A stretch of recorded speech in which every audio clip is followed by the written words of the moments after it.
शिवपुराण श्री रुद्र संहिता पंचम खंड 32वां अध्याय। पुष्पदंत शंखचूड़ वार्ता।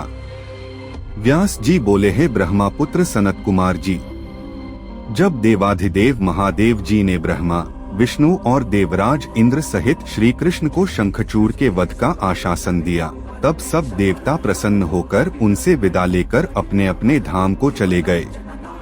तब आगे क्या हुआ? भगवान शिव ने क्या किया?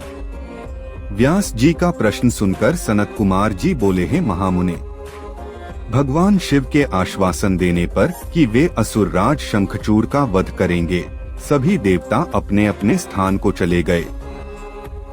तब भगवान शिव ने विचार किया कि क्या किया जाना चाहिए। तत्पश्चात उन्होंने गंधर्वराज चित्ररथ पुष्यदंत को स्मरण किया।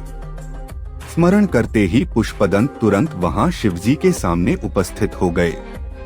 पुष्पदंत ने हाथ जोड़कर महादेव जी को प्रणाम किया और उनकी स्तुति की।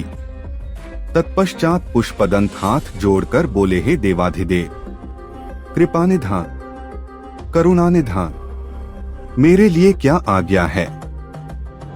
मैं आपकी आज्ञा शिरोधार्य कर उसे यथाशीघ्र ही पूरा करूंगा। यह सुनकर भगवान शिव ने पुष्पदंत को अपना दूत बनाकर शंखचूड़ के पास भेजा। अपने आराध्य भगवान शिव की आज्ञा पाकर पुष्पदंत तुरंत ही वहां से असुरराज शंखचूड़ के नगर की ओर चल दिया।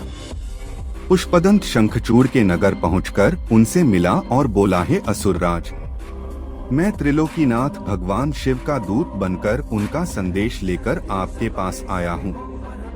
उन्होंने कहा है कि आप यथाशीघ्र देवताओं को उनका राज्य वापस सौंप दें, अन्यथा भगवान शिव के साथ युद्ध करें।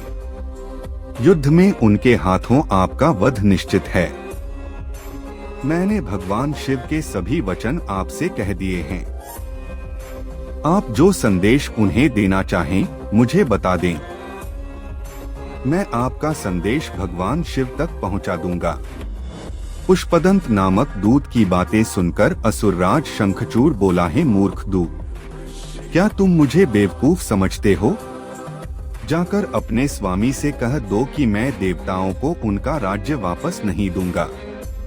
मैं वीर हूँ, युद्ध से नहीं डरता। अब शिव और मेरा सामना युद्ध भूमि में ही होगा। असुरराज शंखचूड़ के ऐसे वचन सुनकर पुष्पदंत मन ही मन क्रोध की सारी सीमाएं पार कर गया, परंतु अपने स्वामी की आज्ञा के बिना वह कुछ नहीं करना चाहता था, इसलिए चुपचाप वापस शिवजी के पास लौट गया।